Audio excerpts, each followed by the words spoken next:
A Charles Paris mystery, A Doubtful Death, written by Jeremy Front from a story by Simon Brett.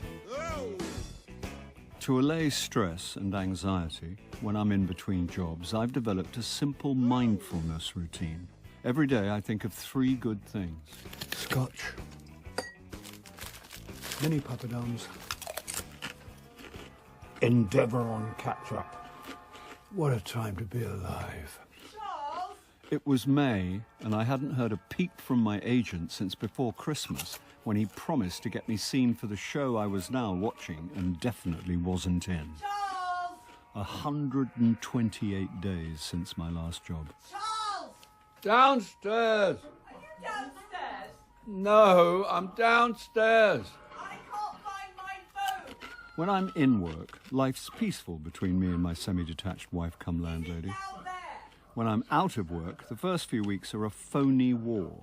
No actual fighting, but I carry a gas mask in the event of an air raid. I bet it's in your room. Why would your phone be in my room? I'm going to look. That's my room. There are rules of engagement, and hostilities always begin with a sortie into enemy territory, There are 3 dinner plates under the bed. followed by a skirmish over a neutral zone. As you've got time on your hands, will it kill you to clean the bathroom? Combat finally ensued when Francis invaded the sitting room with an unhelpful, helpful suggestion. What about minicabbing? Are you stark raving mad? You've got a licence? I haven't got a car. Details. Quite an important detail for a minicab driver. Always got an excuse. I need to turn this down. I'm trying to watch Endeavour. Shh. I'm calling my phone. Hang on. How could you not know you were sitting on it? I've got a well-upholstered booty, catch. Don't throw it. I'm expecting a cab text. I could have given you a lift. You haven't got a car. You have. I'm fine. There you go. If you don't want to be driven by me, why should anyone else? I don't want to be driven by you because you've been drinking. Fair enough.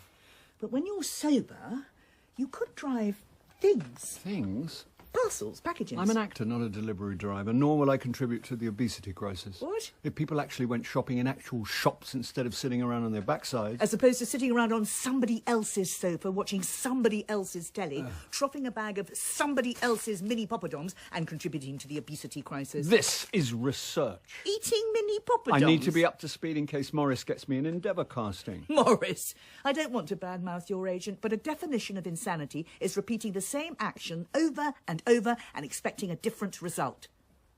I worry about you, Charles. I'm like a cat. You cough up fur balls. I always land on my feet. Paws. For effect? Cats have paws, not feet. Got it. I do worry about you. What do you do when I'm not here? Rewind and watch it later. Not tonight. What'll you do when I'm not around? But you are around. For now. What does that mean? The thing is, The thing is, what? What thing? I've been waiting for the right time to tell you. Francis? Taxi's here. Leave it. I'll be late. Francis? Don't wait up. You can't freak me out now and then leave. Francis! Enigmatic exits always put a crimp in my evening. This one cast a long and gloomy shadow. I set an early alarm, hoping to catch her in the morning. Crack of dawn, and she'd already gone out. Who goes to the gym before 11? Returning to bed was futile, so I shuffled to the kitchen for a weapons-grade espresso. Another day. Another good thing. Good one at lasted. I see Nosferatu continues to stalk this earthly realm. I never suck blood before lunch. Certainly not blood that's 60% proof. Yet the living dead still deducts 10% of any blood he does drink. Nothing dead about me, Bubbler. I've never felt more alive. Full of the joys of spring, skipping through Soho Square at Sparrow's Fart, there was a distinct whiff of verdant renewal in the air. Verdant or vermin? Sap was palpably rising in Old Compton Street. Ugh, too much info, but I'm happy for you. No, Charles. I'm happy for you. Why? Why, he asks. A job is why.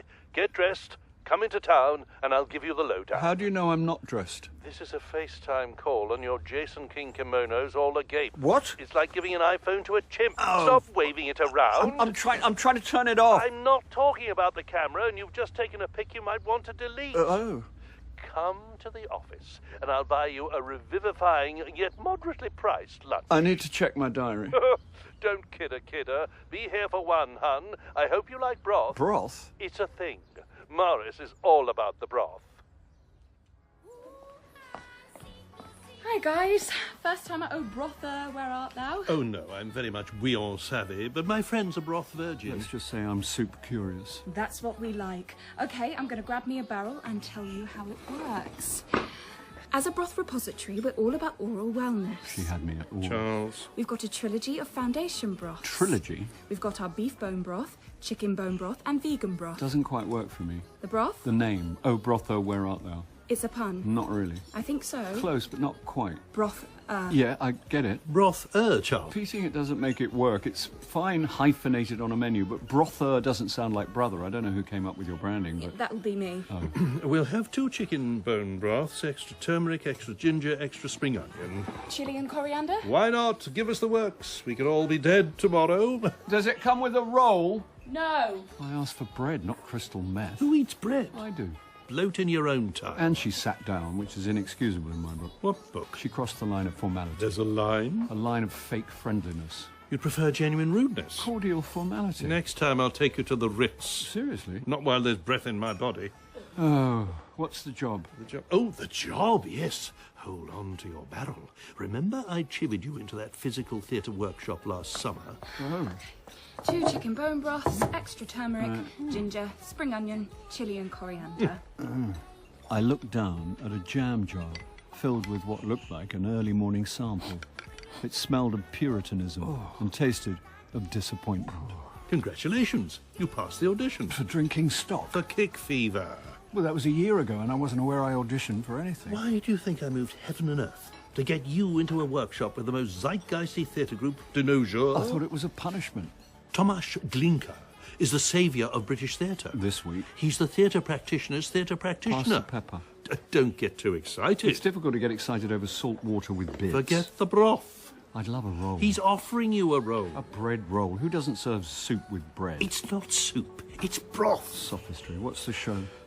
Hamlet. Oh, give me a break. This is a break. The kind of break I could do without. Hamlet again. What's wrong with Hamlet? Nothing was wrong with it 400 years ago, or the first 5 million times it was staged. It's Shakespeare, Philistine. Oh, Shakespeare.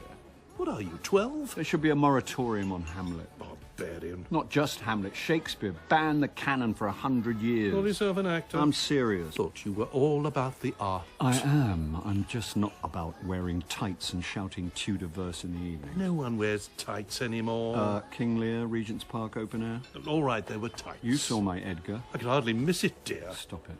I walked onto that blasted heath looking like Professor Warlowski. Oh, I thought the eccentric dancing was part of your characterization. It wasn't eccentric dancing. A wasp got into my doublet. Well, Kick Fever don't do doublets or tights.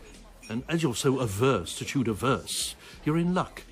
Blinker's detextualizing the play and reimagining it as a visceral, audiovisual assault on the senses.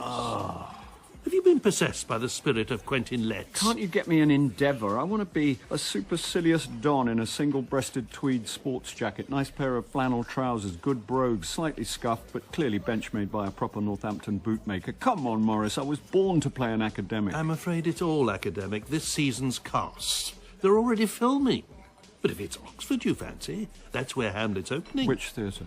They've taken over a disused boatyard by the river. Oh, of course they have. What's the part? Polonius. The one who gets stabbed in the arras. Here endeth Paris's knowledge of Hamlet. I know Hamlet. Doobie-doobie-doo. To be or not to be. Whatever. This'll be a game changer for you. Kick Fever are critic-proof. Time Out was salivating over their 120 days of Sodom. Oh, you put me right off my broth. And believe me, that's saying something. Give me strength. I suppose I'll have to do it. You don't have to. Ah. But if you don't, it may be time for us to part company. If you don't do it, I'll rent your room. Not you, too. Kick fever, Charles. Kick fever. You're buffering. Yentob didn't imagine on them. Is that a euphemism or street slang? They're just a theatre company. They're theatre makers. No, Francis. Builders are theatre makers, and as far as I know, Kick Fever are not in the construction game. I've agreed to the gig, so let's draw a line under it and get back to you. Me? What's wrong? Nothing Nothing's wrong. You said there was something. You were going to tell me, but you'd been waiting for the right time. When? When I was trying to watch Endeavour last night. Oh, last night. Who done it, by the way? Never mind who'd done it. What were you going to tell me? Oh, that. Yes, that. You still haven't told me what that is, so now it's my turn to worry about you. Something's wrong and I'm scared. Of what? Losing you, idiot. And now you've made me upset, which is very uncool for an emotionally repressed man of my age and social background. Will you please tell me what's so important that you've been waiting for the right moment to tell me? I've been doing a lot of thinking and talking to friends, and I'm going to travel. You mean you're going on holiday? I'm going to travel. There's a difference. The only difference is a smug sense of self-righteousness and the length of time you're away. Well, I'm going for a year. Aren't you a bit old for a gap year? How dare you? How dare me? You let me believe you were dying. I'm not responsible for your lurid imaginings. Anyway, we're all born astride the grave. Don't quote Beckett at me. We're all on the downward escalator. Could be upward. Trust me, Charles, your escalator's definitely heading for the bargain basement. So I needn't worry. About hell? About you, you're not in imminent danger. Not as far as I know, but I'm touched by the concern. As you're not about to drop off the twig, I can start mocking your gap year. Stop saying it like that. Are you backpacking with your besties? Shut up. You're going to get like a tattoo in like Thailand. Fingers and ears, not listening. You can't do a gap year without a tat, Francis. At least I'm open to new experiences, unlike Grandpa Grouchy. I'm open. I'll be the judge of that when I see you in Hamlet, assuming you don't bail out. I never bail. 50 says you'll be on a plane home first sight of a snake. 50p or 50 quid? Quid. I'll raise you. 100 says you'll bail before opening night. Deal. Oxford town, everybody. The next stop is Oxford. To the hardcore drama cognoscenti, Tomasz Glinka and Kick Fever are the mothership of contemporary avant-garde theatre. And on my walk from the station, a rash of publicity told me that the city of dreaming spires was already infected by Kick Fever fever. I paused outside the Sheldonian to read a poster. A piercingly relevant reimagining for our times. Kick Fever present Hamlet, enabled by Tomasz Glinka from the play by William Shakespeare. Ouch, relegated to fourth on the bill. If you like Hamlet, can I interest you in a ghost tour of Oxford? My accoster was tall, young, thin and pale, wearing a top hat and an opera cloak. Well, I don't believe in ghosts. Me neither, but I've got a 40k student loan to pay off. I feel your pain. You've got a student loan? I'm an actor. Ah, I feel your pain. Are you an actor? As things stand, I'm now just an unofficial tour guide back where I started. You were a student here. I've got the photos and student debt to prove it. I imagine Oxford's a good place to be a tour guide. It's just a bad time to be a graduate. It's always a bad time to be an actor, or so my agent tells me. Well, if you're ever in the market for a tour... I know where you are. I've got a portfolio career.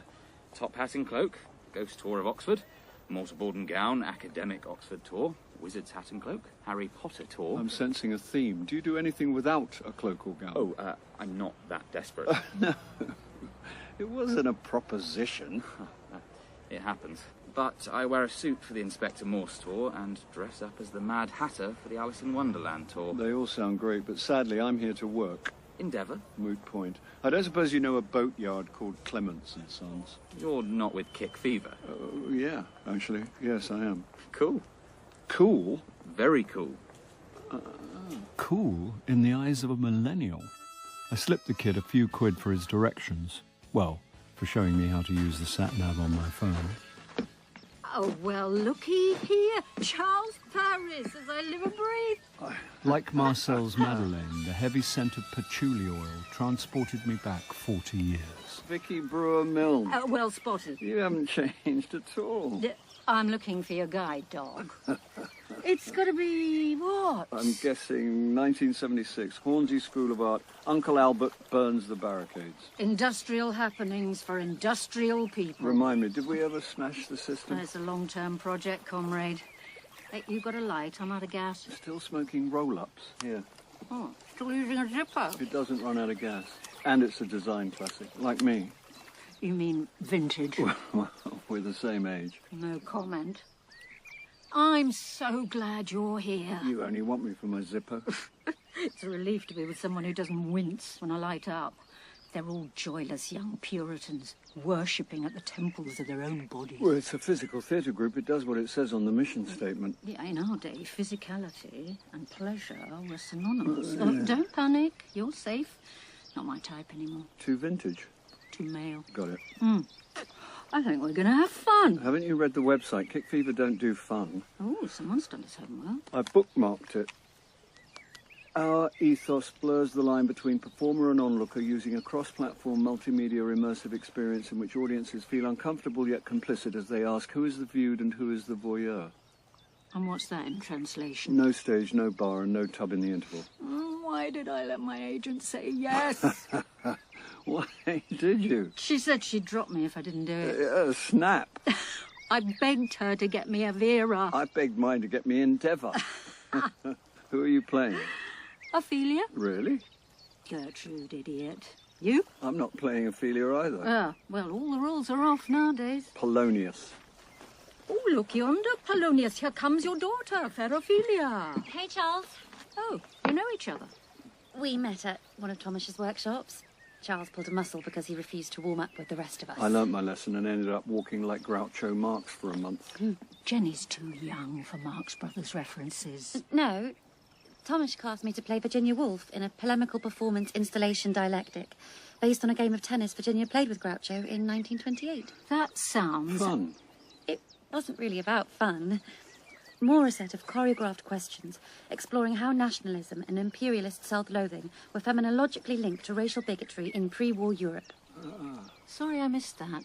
Have you and Vicky worked together before? No, we just arrived on the same train. I think I shocked her with my bad behaviour. No. What did she do? I did. A Cornish pasty, a packet of salt and vinegar, a brownie and a ready-mixed can of G&T. That's 4 of your 5 a day. I wasn't shocked. And now I'm smoking. Oh, I'm sorry, Jenny. I'm a lost cause from a troubled generation. My generation have got our own problems. But you can address yours through choreographed questions. I guess maybe we're more emotionally intelligent. Emotional intelligence always sounds like an oxymoron to me. Well, this is nice. So, where's everyone staying? I'm commuting. Oh, good luck with that. I've got a room in a student house. Good luck with that. Oh, students aren't what they used to be. I think Thomas is waving at us. We ought to go in. I'll just finish killing myself.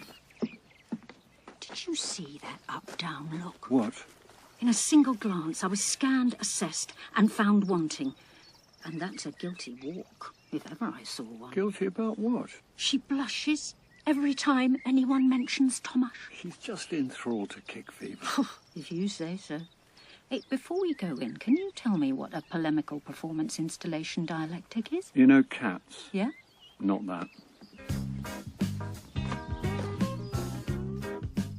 After a get-to-know-you, we were briefed by our visionary director, or as he preferred, performance practitioner and creative facilitator. Welcome, everyone.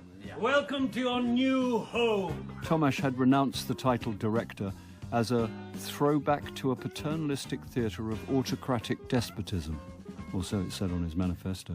Anyone who's worked with me before knows that I don't direct. I guide. I facilitate. Vicky jabbed me in the ribs, causing me to snort coffee all over my lightweight, moisture-wicking dance trousers. Are you okay, Charles? No, pollen season. This is not a rehearsal room. It's a crucible, a laboratory, a circus, and above all, a safe space. A space to try things out, to experiment without fear of failure. Although failure's good, yeah? Failure's just success without the applause. It's through failure that we learn. Amongst the intense faces, saucer eyes and earnestly nodding heads, Jenny stared at Tomasz in a state of transcendental devotion, making me feel like an apostate in a cult religion. We're here to explore, to learn, to generate questions, to yield answers, to navigate our way through this crazy labyrinth. If only we had a sat-nav. What we do have is our bodies, our imaginations, our instinct, and this dog-eared old map. I've got it here somewhere. Oh yeah, Hamlet, by some guy called Shakespeare. Okay, so Take a few minutes, grab a drink, meet the family, then we'll reconvene. Well, yeah. All I wanted was an episode of Vera. Yeah, and all I wanted was an endeavour, but here we are, so let's show them we're still in the game. Charles, Thomas wants us for a connectivity duet. Coming.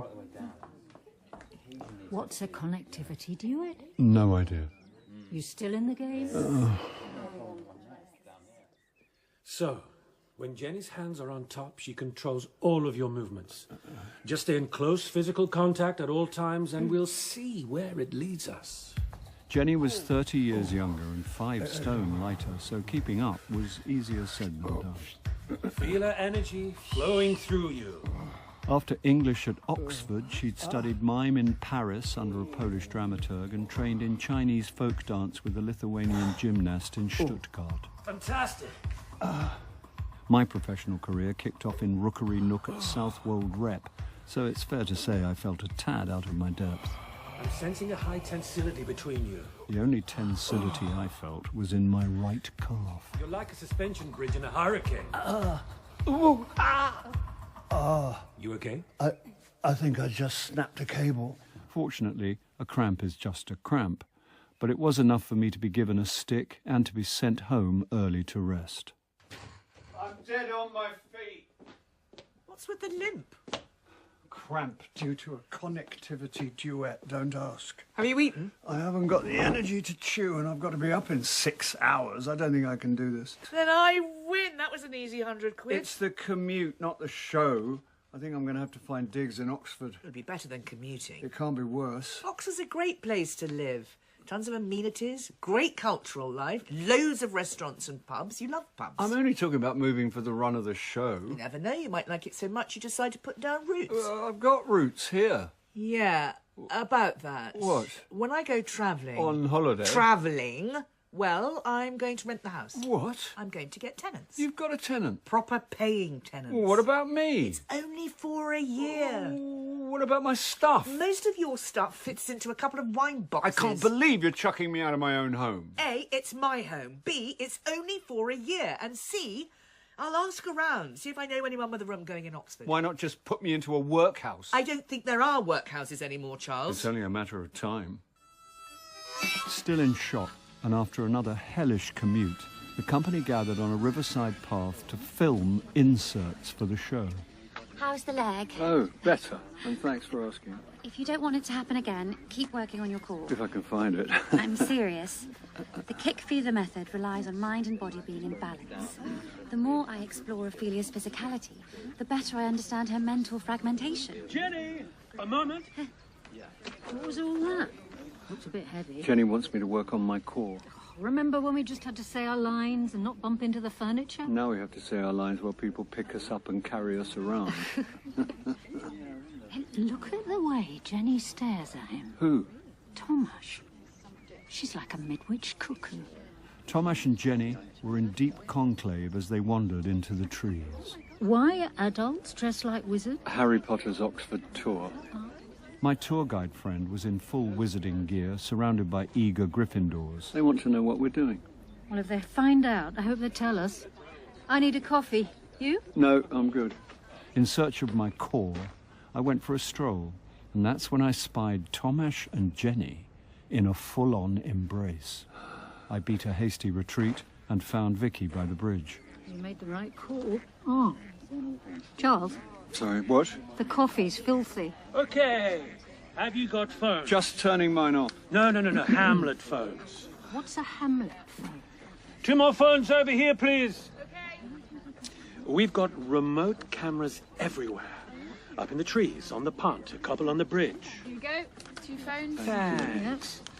So everything we shoot this morning, I edit together to project onto 10 big screens around the performance space. So the remote cameras shoot you, but you also shoot each other. Viewer versus viewee, yeah? Viewer versus viewed. Whatever, it's only words, right? Look, the multiplicity of images is a metaphorical visual signifier for Hamlet and Ophelia's conflicted states of mind. That's why there are 4 Hamlets. There you go, but Ophelia and the Hamlets are young and narcissistic, so they're not just filming each other, They're filming themselves, like selfies. I did a lot of R&D at the National Portrait Gallery. Those miniatures they used to carry around? Basically, they're Tudor selfies. They used Nicholas Hilly art. We use Instagram filters.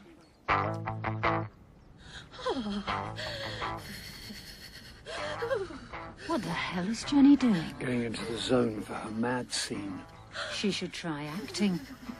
Is she okay? She makes method actors look lightweight. As soon as Jenny had reached peak Ophelia, Tomasz told us to raise our Hamlet phones. Ophelia was filming herself. We were filming her.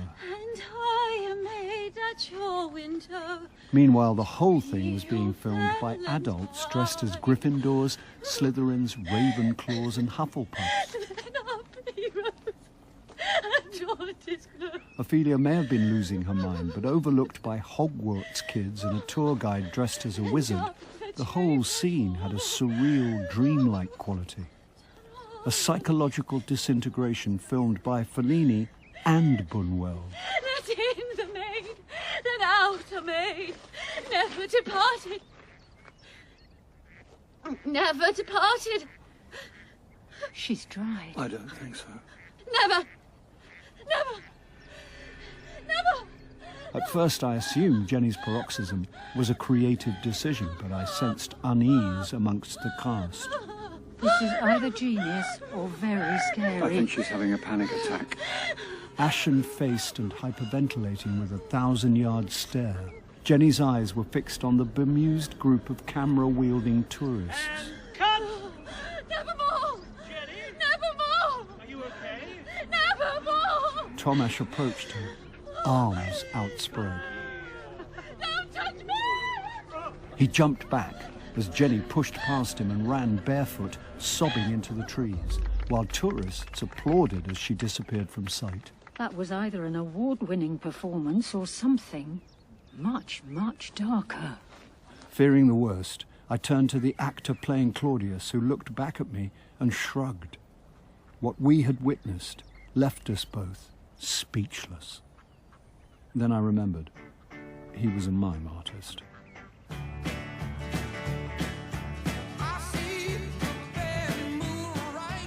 In episode 1 of Charles Paris, Charles was played by Bill Nighy, Francis by Suzanne Burden, and Morris by John Glover. Dan was Will Kirk, Vicky Jessica Turner, Jenny Scarlett Courtney, Tomasz Ian Conningham, and the waitress Lucy Reynolds. A Doubtful Death was written by Jeremy Front from a story by Simon Brett. The director was Sally Avens.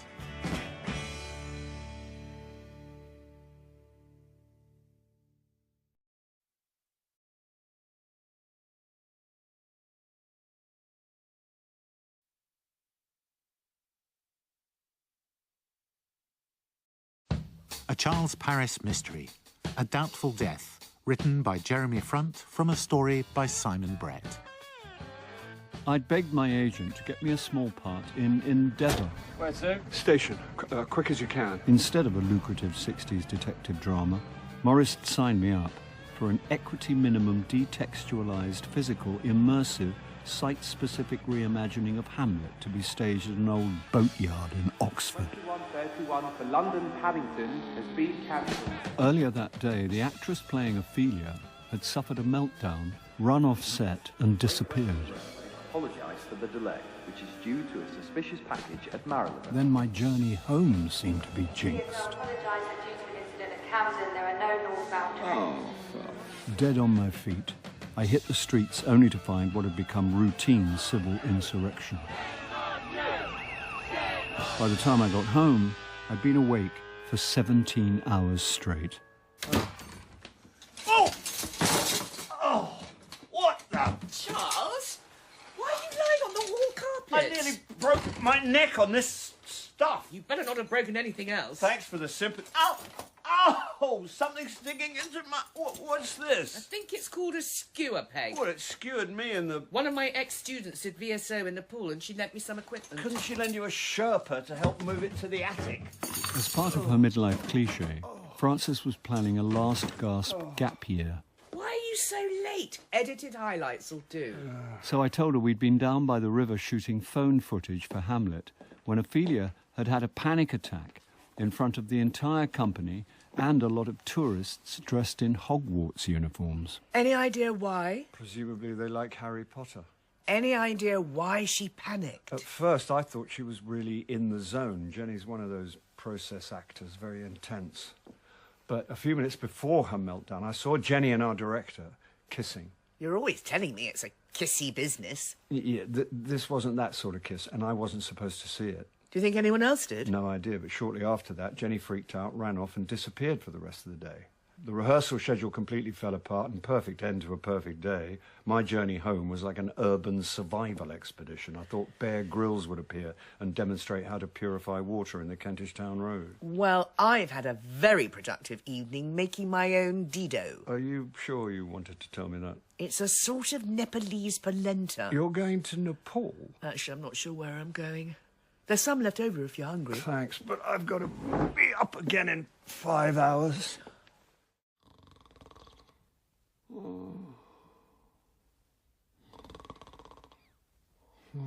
It's 5:43. Time to prepare for the day with Canon Valentine Park. Good morning. I know it's only rock and roll, but I like it. I bet you like it. And you know, I'm pretty sure our Lord would have liked it too. Another day, another crack of dawn start if I was going to make Oxford in time for rehearsals. Hold that train! I'd given commuting a fair crack of the whip, but this, as they say on EastEnders, was doing my head in. Further on up the road, someone gonna hurt you like you hurt me. Further on up the road. Excuse me? Someone gonna hurt you like you hurt me. Excuse me? Further on up the road. Hello?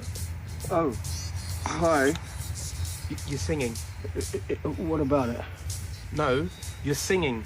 This is a quiet carriage? I was singing quietly. It's not a singing quietly carriage, just a quiet... Hang on, Francis. I'll take you outside. Okay, we're in the loo. Never say I don't take you anywhere. If this was a first date, it would definitely be the last. You do look haggard. You'd look haggard if you were rehearsing an uncompromising, detextualized, piercingly relevant reimagining of Hamlet on 5 hours sleep. Which is why I'm calling. I'm going to a school reunion, which would have been fun till I discovered Sandra Stonehouse is a dame. A dame, for God's sake! If not the dullest woman on God's earth, and pretty close, is now a dame. Who saw that coming? Not me, but I've no idea who Sandra Stonehouse is. She's the type who hangs the loo roll the wrong way. Where's the War Crimes Commission when you need it? Dame Sandra Stonehouse. So if we can just cut to the chase. My friend Cassie has invited me to stay the weekend. I take it Cassie's not on the honours list. No, but she teaches classics at Oxford, so I could put in a word for you. Greek word or Latin word? You don't speak either, but if you hit it off, maybe she'll let you move in. You're jumping the gun a bit. She hasn't wooed me with dinner and flowers yet. I'm trying to find a haggard man some digs. Oh! And the penny drops. If I drop a penny on this floor, I sure as hell ain't picking it up. Oh no. What now? Oh, how do you disinfect a phone? Just wash your hands. Before embarking on another day of physical jerks in the name of art, I swung into an old-school cafe for a slow-release, energy-boosting breakfast. What can I get you? Is your full English breakfast vegan, macrobiotic, low in fat, high in antioxidants, locally and sustainably sourced? No. I'll have that then. Brown, white or floury back? Back me. It better be a casting for Endeavour. Count your blessings. You're in work. Live in the moment. Look at the sky. Listen to the bird song. Be present in the now. Did you phone just to spout mindfulness platitudes? Remember Pixie? The unpaid overworked intern who became your underpaid overworked assistant. She is now a fully fledged agent within the Morris Skellen stable. It's a stable. That explains the smell of horse. She handles a select list of young up-and-comings, including someone you're working with. Jenny. Somehow I thought you were going to say that. We're having trouble getting hold of her. Really? Her phone keeps going to voicemail, and Pixie doesn't want to bother Tom Ash, so I said I'd check in with you. Find out if all's well? I haven't seen her since yesterday. Oh. Not since she ran away. Oh, God, what did you do? She didn't run away from me. She had some sort of panic attack. That is a concern. OK, Charles, thanks. I'll pass it on to Pixie. Charles. Whoa, don't just hang up. You didn't sound all that surprised when I said she'd run off. Has she got form? No, nothing like that. But? In confidence, she has had anxiety issues. She's an actor. No, she told Pixie there was a man. When isn't there? No, an actor called Nick. But this one was worse than most. Needy, jealous, possessive. Jenny realised he was trying to control her life, so she dumped him. But he wouldn't stay dumped. Eventually, she went to the police, who hauled him in and gave him a restraining order. You think he's broken it? Well, according to Pixie, it was all past tense. Jenny was in therapy for a while, but said she's over it and everything's great. We all tell our agents everything's great. We don't want you sniffing weakness. Agents aren't the venal creatures you think. We have a duty of care to our clients. Doesn't extend to getting me an endeavour. One full English with a flowery back. Oh, mustn't come between a man and his incipient heart attack. Ciao. Oh. Blimey, Charles, you look rough. So I've been told. Smugly fresh from her night's sleep, Vicky had warned me against commuting. Morning, guys! Okay, so please bear with me. Since yesterday, the schedule's gone to the wall. Leotis, I'm afraid we won't get to your rope work till this afternoon. And Charles and Vicky scenes pushed back to the end of the day. Bet you're glad you got up at the crack of dawn for this. Oh, don't. I knew Vicky from way back, and we'd rebonded as the only actors in a company of iconoclastic dancers, European circus performers, puppeteers, a nonconformist video maker, and an internationally revered avant-garde mime artist called Oleg. If you want to have a look, there's a room going in my place. Well, isn't it a student house? Well, if you're going to be picky... No. Okay, so, Ophelia, the three Hamlets and the puppeteers are already down the hall, so we'll start with them, yeah? I thought it would look keen if I sat in. Also, I hadn't seen Jenny since her dramatic exit, and I hoped to get some sort of grasp on what the hell Tomasz was doing with Hamlet. So, today we're exploring the spirit and tonality of the scene, investigating the quantitative cohesion of, for want of a better word, timbre. I was none the wiser. Modality of mood is everything, yeah. Okay, so, music! Draped and veiled in a shroud, Ophelia was held aloft and moved from hand to hand like a human pass the parcel over the heads of the two men and one woman playing 3 of the Hamlets. Try to maintain a core of ontological intent. The 4th Hamlet was a life-size puppet whose operators made her spacewalk upside down above the action, symbolising... no, not a clue. Explore the space. As 3 Hamlets lowered Ophelia into a sort of fish tank sarcophagus, Puppet Hamlet removed her shroud, and for the first time I realised that Ophelia wasn't Jenny, but her understudy, Zoe. Where's Jenny? Search me. After yesterday's meltdown, I wouldn't be surprised if she's walked. Okay, now we're beginning to cohere. Who's the woman in the baseball cap? That's Cyril Jones. The cook? Oh, she was an actress. Really? She jacked it in to chop onions on telly and flog millions of tie-in cookbooks. What a sellout. Fame, fortune and food when she could be prancing around in a derelict boatyard. Ah, but is she happy? She looks happy. With that nose, she looks like the Little Mermaid. And those are not the cheekbones she was born with. You didn't like it when Jenny gave you the up-down look. It's not the same at all. You said you'd just been scanned, assessed and found wanting. Look, I'm not judging. I just remember when she was 10 years older. Vicky. At least my face isn't fixed in a permanent expression of perky surprise. The question is, what's she doing here? Well, keeping an eye on her husband. Who's her husband? Did you never pick up Hello magazine? If it was humanly possible to care less about celebrity culture than I do, I would. Cyril is married to Tomasz. By the time my brain recalibrated to accommodate the unlikely pairing of avant-garde theatre maker and TV cook, the rehearsal stroke exploration stroke investigation had come to an end. Okay, let's break for lunch. Got a second, Zoe? Tomasz led the understudy to the green room, while everyone else disappeared, leaving his wife to try her luck with the coffee flasks. I can never get the hang of these things. It's twist and press action. You have to twist this bit and then press that bit. Twist and press. Yeah. Oh, thanks. Well, don't thank me till you tried it. I'm Charles, by the way. Cyril. Well, yeah, I know. I'm with Tom. You probably get asked this all the time, but... Oh, it's a set. What is? People always want to know if we film in my kitchen, but it's all shot in a studio on an industrial estate in Acton. Oh, well, no, actually, I was going to ask if anyone really needs to de-seed a tomato. Oh, not in my world. I'm so glad to hear that. So, are you in Oxford long? Just arrived, straight from the station. To watch rehearsals? I'm here as part of a publicity junket for my new book, Mouth. Good title. Oh, it gets to the point. I'm doing a personal appearance tonight at a bookshop, but thought I'd look in, see what Tom's doing with you lot. Is this your first time with Kick Fever? It is. He is a genius, you know. People bandy the word around, but Tom's the real deal. Well, you're a very talented couple. Well. Hey, you ought to get some lunch. Lunch smunch.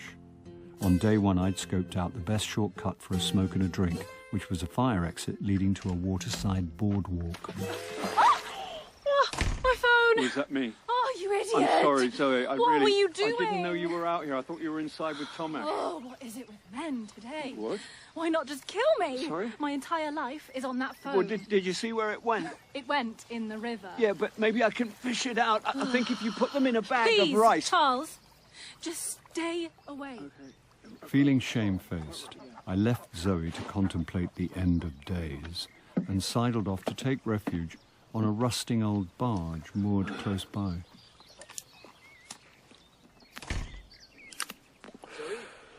Peering over the top of a tarpaulin, I watched Tomash approaching Zoe. You okay? Not great, no. If it's to do with me... My phone's at the bottom of the river. Oh, no, that's... Yeah, I mean, that's awful. Only when we were talking and you left, well, I hope you didn't think I was being, you know... What? When I put my arm around you, it's easy to misread situations, especially in our business, and I wouldn't want you to think that I... Here you are. I'd, better get some lunch. Yes, off you pop. Can't work on an empty stomach. It was a bit unnecessary. Oh, I'm sorry. Awkward moment. No, don't do this. How about I don't do this when you don't do that? What? You know what? Perving over every young actress in the company. Oh, you've got to stop these paranoid... Oh, no, don't you make out it's all in my imagination. We both know that's a lie. I wouldn't mind, but I'm bankrolling Kick Fever, and this is how you thank me. Oh, you really know how to twist the knife. Do you listen to yourself? I could kill you when you do this. I'm the aggrieved party here. First it was Jenny, and now this one. Do you know what? Why don't I phone the bank and tell them to pull out? No, think of the job. Think of our marriage. I gave up everything for you and your bloody company, but you can only push me so far. Get your house in order before I do something we'll both regret. Cookery's gain was acting's loss, but I restrained myself from applauding Cyriel's exit line. I wasn't needed till the end of the day, so I strolled into town, wondering what she'd meant by something they'd both regret. Sneaking past the porters of a college the size and design of a medieval castle, I followed the sound of organ music to the chapel. Charles? What? There was a mental disconnect between the familiar face and the academic gown. It is Charles, isn't it? It's Pete. Pete Langley. I removed your infected appendix. Peritonitis. Holby City. Yeah. Sorry, Pete, I didn't recognise you without the scrubs. Oh, I left medicine behind some time ago. So I see. Yeah, I woke up one morning, I thought, there's got to be more to life than pretending I know what lymphadenopathy is. Time for a career change. Good for you. Funnily enough, I was sitting here thinking I wouldn't mind going back into full-time education. What? No, I'm not an academic. I just popped out for a breather. We're filming round the corner. I'm in... He didn't need to tell me. For the best part of a year, I'd nagged Morris to get me an endeavour. Just a guest appearance. A supercilious don with a dark secret, a tweed jacket and a decent pair of well-made brogues. Nice shoes. Yeah, I'm playing a supercilious don. Of course you are. I'm not a jealous guy. But how come Pete gets to wear a tweed jacket and grey flannel trousers, while I end up doing a radical interpretation of Hamlet so physical it might as well be called Strictly Come Juggling in the Court of Bleeding Denmark? Are you in this? Me? No. I'm doing a show with Kick Fever. Well done, you. I'd love a crack at the old physical avant-garde. Maybe we should swap. Not with my knees. Strictly a lounge suit actor these days. Leave the acrobatics to fit young bucks like you. But, you know, if you fancy a drink one night... Sorry, Pete. I thought that was off. I'm in the house of God, Morris. I'll take you outside. I've got to get back to the Master's Lodge for my snarky interrogation scene. See you, Charles. Okay, I'm back with you. Are you in a state of grace? I've had an epiphany. What is it, my son? I need a new agent. Have we been necking communion I wine? just bumped into an actor who's got the kind of part... No, he's got exactly the part I begged you to get me. I'm an agent, not the genie of the lamp. It's not in my gift to get you everything you want. What's the show? Endeavour. Who's the actor? Pete Langley. Ah. Don't tell me he's one of yours. He's with the agency. If I knew exactly what an apoplexy was, I'd have one. I did my best for you. You mean for Pete? As you religious types say, I cast my bread upon the water. You're gluten intolerant. I fired an arrow in the air. That's Longfellow, not the Bible. Says the man who doesn't know what apoplexy is. I know what being taken for granted is. When you've calmed down, I've just had lunch with a producer, and over bone broth, I heard something surprising. I heard something surprising after our bone broth lunch. If you're not interested. I'm interested. Apparently, Kick Fever are in a spot of trouble. What kind of trouble? Well, it seems uncompromising artistic integrity isn't doing much for their profit margins. Avant-garde theatre's never going to compete with mainstream box office. No, but in that world, Kick Fever are at the top of the food chain. But according to my chum, the last show just about broke even. Ouch. More often than not, they operate at a loss. Aren't they subsidised? They were. Tomasz has a tendency to rub bean counters the wrong way, and he's fallen out with one arts administrator too many. I had a feeling I knew what was coming. As far as I can see, the whole Kick Fever operation is being bankrolled by his wife's cookbook sales. Back in the street, I paused at a bookshop display of Tomasz's latest polemic, The Theatre Maker's Craft Towards a New Dramaturgy. This was dwarfed by a life-size cutout of his wife and a tower of her book, Mouth. If I could afford it, I know which book I'd buy. Oh. It took me a moment to recognize the suited young man. We met the other day. Dan? You tried to interest me in your ghost tour of Oxford. That's it. Yeah. Yes, I'm Charles. I'm sorry, I didn't recognize you in a suit. It's for my Inspector Morse tour. Did I see you yesterday in a wizard's costume? My Dumbledore. Versatile. So which book would you buy? Well, man cannot live by experimental theatre alone, so I'd go for Cyril Jones's Mouth. Yep, any day. Right, I've got 25 Americans waiting to see where Inspector Morse kissed Francis Barber in Death of the Self. See ya. See ya. While pubs are closing all over the country, Oxford has a surfeit. I'd just taken a sip in a snug where Christopher Wren enjoyed a pint before the Enlightenment when... Hi, Vicky. You busy? Not especially. Why? I'm back at my digs if you want to have a look at the spare room. Text me the address. I'll be straight round. In 20 metres, turn right. Normally, I moan about pedestrians staring at their phones. Proceed for 10 But needs must when the devil drives. Turn left. Or the understudy cycles. Oh, you stepped straight out, you bloody... Oh, God, it's you. Sorry. Trouble follows you around. Yeah, it has been pointed out. You look a bit stressed. Yeah, well, my phone's at the bottom of a river, so no WhatsApp, no Facebook, no Instagram. Twitter. Who does Twitter? Right. As I'm off-grid, I've been round to see how Jenny is. How is she? I don't know.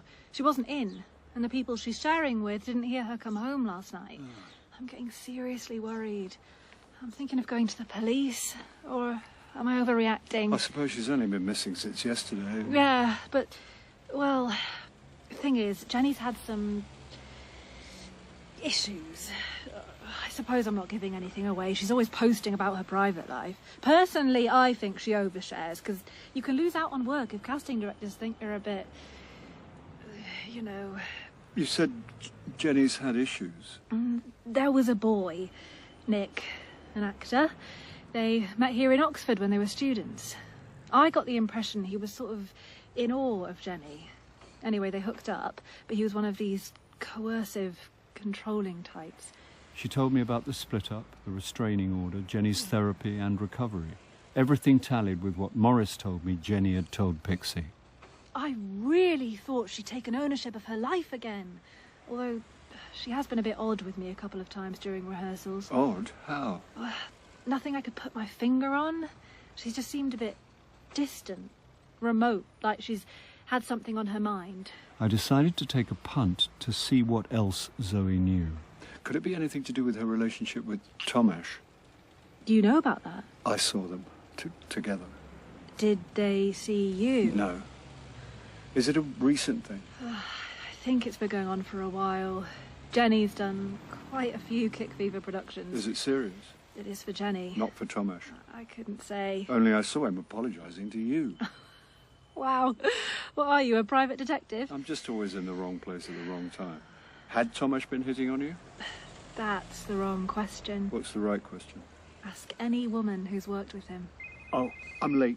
Sorry, Zoe. I've got to run. Oh. Where have you been?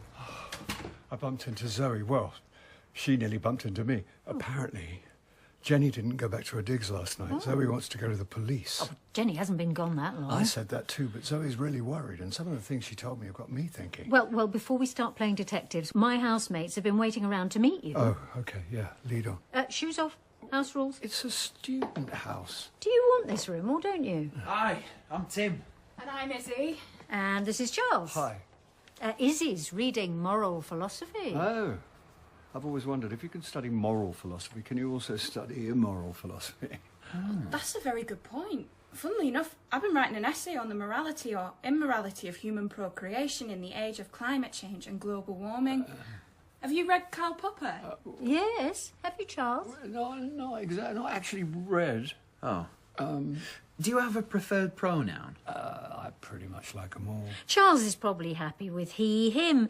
Are you happy with he, him? He, him's good enough for me, I. Cool. I'm going to have to run. I've got a shoot. Shoot? Tutorial. Lovely to meet you, Charles. Tim and Vicky will show you around, but we're a very laid-back house. Bye. Bye. So, the spare room's at the back of the house on the first floor. Why don't I let Vicky show you, and I'll be in the kitchen when you're done? The last student room I'd experienced was damply musty, with top notes of unwashed sock and joss stick and bottom notes of decomposing rodent. This was very different. OK, we're done. That was very quick. I'll take it. Actually, Charles, I think that's up to Tim. Oh, sorry, Tim. What I meant is just what I'm looking for, so... Ooh, that looks good. It's just a sweet potato and barley risotto. We've got a rota. I love Indian bread. That's roti. Oh, yeah. I doubt that I'm up to your standards, but I can knock up a decent shakshuka.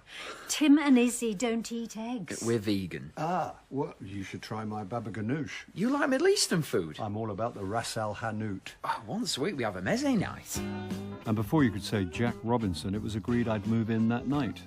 Then Vicky and I set off for our end-of-the-day rehearsal. I'm all about the ras al hanout. Try my baba ganoush. It's catnip to vegans. Charred aubergine dip. Yeah, I know what it is, but can you make it? I can learn. There's bound to be a recipe in Mouth. Mouth? Cyril's new cookbook. Have you heard anything about Tomasz hitting on actresses? Oh, God, everyone knows that. Well, I didn't. You're the wrong sex. You're not. I'm the wrong age. Also, he knows I'd break his arm. Are you sure this is a shortcut to the boatyard? I've been walking it every day. We were only a mile out of the city centre. But as Vicky led me across a wide-open meadow, I could have been anywhere. What about stuff? What stuff? Well, your toothbrush, towel, change of clothes. I'm a man of simple needs. You mean you wear the same clothes for a week? I can pick up a toothbrush after rehearsals, then nip back to London for more clothes at the weekend. Better pick up a copy of Mouth while you're at it. Don't want to get caught on the hop if you've called up to make baba ganoush. Oh, turn right, here. We crossed over onto a riverside path shaded by a canopy of green willow. Something's going on up ahead. It's probably students. They go a bit crazy after exams. What the hell? Oh. Hello, Pete. Right, no, not now, Charles. Oh, sorry. It's not your fault. This area's supposed to be closed to the public. Someone's for the chop. Reset. We'll go again. Pete, this is Vicky. Hi. Pete's playing a supercilious Don in Endeavour. Oh, you can't beat a murder mystery with a 60s soundtrack. Yeah. When you're ready, please. They're coming. Better get back. And we'd better get out of shot. Yeah, especially as we're right by the body. There's no body in this scene. Washed up on the bank. We squinted down into a clump of reeds. Oh, my goodness. No garland of crowflowers, nettles, daisies or purples. Help! Just a pale, bloodless hand floating beneath the surface. I think I'm going to be... And pre-rapper-like hair undulating with the eddying water. Someone! Get help! Pete's impulse to get Jenny out of the water was understandable, atavistic and humane. But no end of help was going to bring her back. The question was, how did she get there in the first place?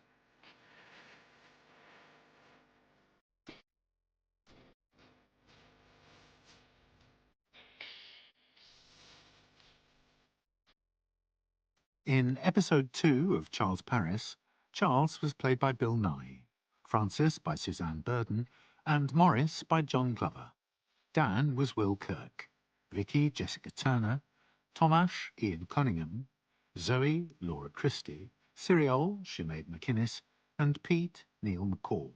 Tim was Greg Jones, Izzy Lucy Reynolds, Cannon Park Clive Hayward, the waitress Amy Bentley Klein, and the train passenger was Adam Courting.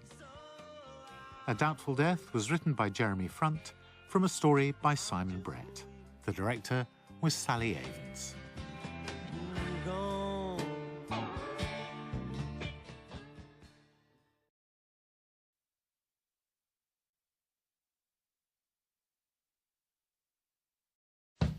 A Charles Paris Mystery, A Doubtful Death, written by Jeremy Front from a story by Simon Brett. Half bottle. Getting digs in Oxford for the run of Hamlet was supposed to take the pressure off me. Better make it a full. Of course, that was before I found the actress playing Ophelia floating face down in the river. Actually, a litre's better value. It was going to take more than a comfy bed and 10 minutes of mindfulness to get the look on Jenny's face out of my head. If you want value, the Ugandan gin's a bargain. I didn't know they made gin in Uganda. Hey, we sell it as cooking alcohol. Strangely attached to my eyesight, I stuck with a Caledonian blend plus 20 low tar. By the time I arrived back at my new digs, it was pushing midnight. The place was silent and my clean-living student housemates fast asleep as I crept up to my bedroom. Wrung out and exhausted, I'd forgotten to buy a toothbrush, but necessity being the mother of killing two birds with one stone, I poured myself a scotch, which doubled as mouthwash. Then opened the window to let some fresh air in and some bad air out. Smoking out of the window took me back to my teens, but it was my first night and I didn't want to upset my vegan student housemates. What a day.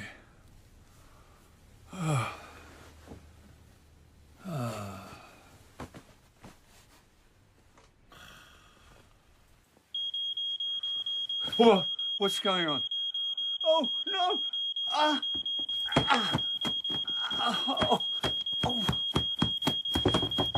Charles, you alright in there? Fine. What's happening? Nothing. Tip, go back to bed. What's that noise? It's okay, Izzy. Smoke alarm. Is there a fire? I don't know. Is there a fire? No! There had been a fire, but I'd beaten it out with a desert boot, so the scorched duvet cover was exacerbated by the sole prints of my grubby-sized tens. What's going on in there? The relaxed, laid-back moral philosopher now sounded tense and uptight. Can I smell smoke? No! Tim, can you smell smoke? You can't smell smoke. There is no smoke. There's no smoke without fire. There's no fire. If there's no smoke, why is the smoke alarm going? Probably a faulty battery. Hang on. Climbing onto a chest, I deployed the heel of a desert boot and whacked the alarm off the ceiling. Yep, definitely the battery. The burnt and befouled duvet was sprinkled with plaster dust and complemented by a hole in the ceiling. Are you smoking in there? You do know there's a strict no smoking rule. I'm going to ask you one more time. Are you smoking in there? No, I am not smoking in here. Have you been smoking in there? Do you mean in the philosophical sense? In a smoking sense? Open the bloody door before I kick it in! Guys, dial it down. Let's all go back to bed, but I'm calling a breakfast house meeting. Well, I've got rowing practice, so can we make it late? Say 6:30. I might still be rehearsing at 6:30. A.M. A.M.? Sharp. But you're students. I think it's only fair to warn you, Charles. I'm not sure this arrangement is going to work out. Oh.